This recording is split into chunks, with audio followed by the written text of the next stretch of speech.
Hey, so the poem I'm going to do today on this video is my attempt at answering the question of why people stay in abusive relationships or situations.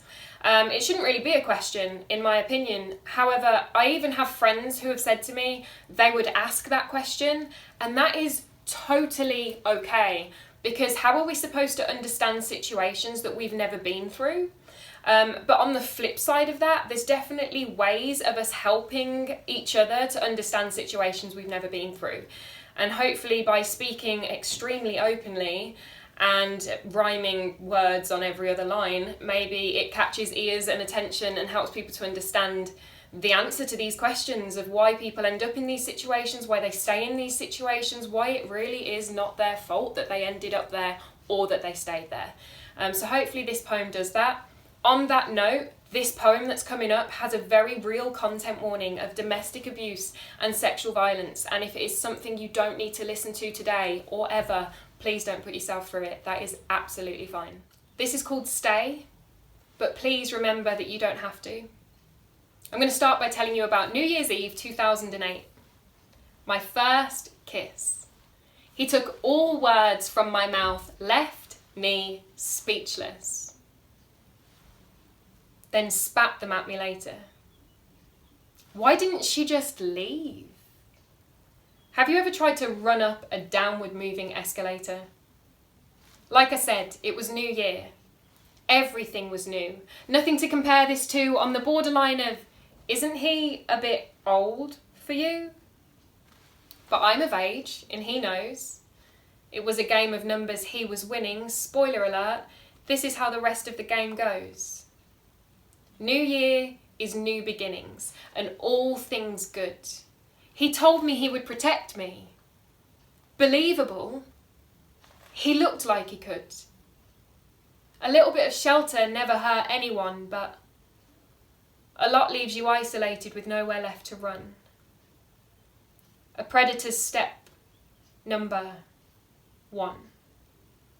I was taught to respect my elders. Of course I was going to respect him. It's attractive when you meet someone who, to see you all the time, will go out on a limb. I had a kind heart. The kind of heart that should be safe on earth, but when vulnerability gets manipulated into weakness, safety crumbles along with all self-worth. He looked like he had all of the answers to my questions.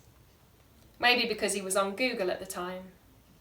I put him in my locket, his face trapped against mine. That should have been a sign, written in bold italics and underlined 3 times, but in my naive teenage dreams, I was the lucky girl he liked, so I dropped my entire life. And it shattered into pieces. He was in my blind spot and caught me off guard. I collided with him unintentionally, I thought, but he planned the wreck that left me permanently scarred and then drove my life like he'd just stolen it. I couldn't figure out his algorithms, but he taught me, so I would submit. My fingerprints are imprinted with his. And if forensics dusted them down, they would find lines connecting all of the places he left his mark. His eyes told me not to speak. That I couldn't leave, that he was angry, that it was my fault it had to get this dark. The lies coated his tongue as seamlessly as saliva and fell from his mouth as naturally as childhood teeth. In front of others, I was carried in the palms of his hands. When they looked away, he kept me under the soles of his feet and walked all over me. He's a joke, and not one I wanted to tell to people. The puppet master tightened the strings and the storyline became progressively evil. Why did I let it happen? Well, I lose patience with me too, so I thought he had a point. The only future I'd planned was with him, and he knew it was his to exploit. I'd become a reflection of him. And isn't it bad luck to break a mirror? He took the most sacred thing, and how powerful he was became instantly clearer. Sat in the toilet. I had my blood on my hands. That's how it felt, you know, like I was responsible for tainting my body with his commands. A mutated version of myself. Frankenstein's monster. A body inevitably stronger, but a mindset to match I was unable to conjure, because how do you scream for help when you can't even breathe? How could I speak out when my voice made him seethe? I listened to him as though he never told me to shut up. From a shelf full of bone china mugs, I was his paper cup. He'd empty me, throw me away like a convenient slut, grind me into the ground alongside every cigarette, but he told me what I could or couldn't wear, judged me on whether I had or hadn't removed hair, turned wipers off in rain, lights off at night to remind me to be scared, refused to take me home if wanting to leave was something I shared. So I concealed my emotions. But he heard my internal screams. He'd apologise insincerely for outbursts with a smirk like the cat who'd got the cream. Why didn't I leave? I forgot how to be in control. What would I do if he wasn't? He was the only comfort after violence. Somehow I found peace in his nonchalance. I couldn't imagine a life without him, so maybe there wasn't one. Every room, his, every face, his, getting away wasn't an option. I remember my dad asked in an embrace, "Don't you love me anymore?" I hoped my agitation told him I was scared because look what love had caused. Then he wriggled into my comfort zone, made me shudder and withdraw. My eyelashes caught tears for me whilst I detached from the rest of the world. Physical contact with anyone by now left my toes curled. I played the hand I was dealt, knowing if I bluffed well enough I'd make it through another round, numb to being beaten time and time again into the ground. When I tried to fold, he threatened to take his own life. His blood on my hands as well as mine when he's the one holding the knife. I had to be on his good side, and that had become my state of play, in case his threats spread further to anyone else who might get in his way. But one day, I realised I had nothing left to risk. Everything was lost. So as I felt like giving up, I reached for the next hand that came along despite the potential cost. I had a light bulb moment. And then it exploded over my head. But I'd been to hell and back, so why wouldn't I run through glass to escape the burning dread? I have to sleep in it, but he made my bed. Now I'm burning the sheets. He tried to keep me prisoner, left me trapped inside my head, and yet he gets to be free.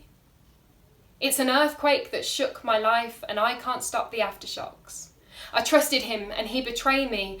I don't think my trust will ever be unlocked, and it's like living with a sinkhole in the middle of your home.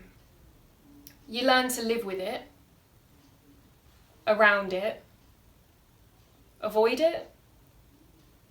He plays the villain in every movie I watch, regardless of the atrocities they commit. I've forgiven so much, but it isn't my fault, I can't forget. In fact, it isn't my fault at all. He's a joke, and I'm going to tell him over and over again until he gains no reaction anymore. I'll say it on repeat, because his eyes told me not to speak.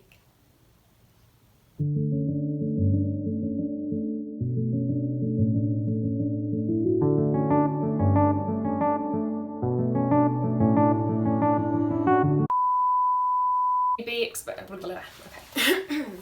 Hey everyone,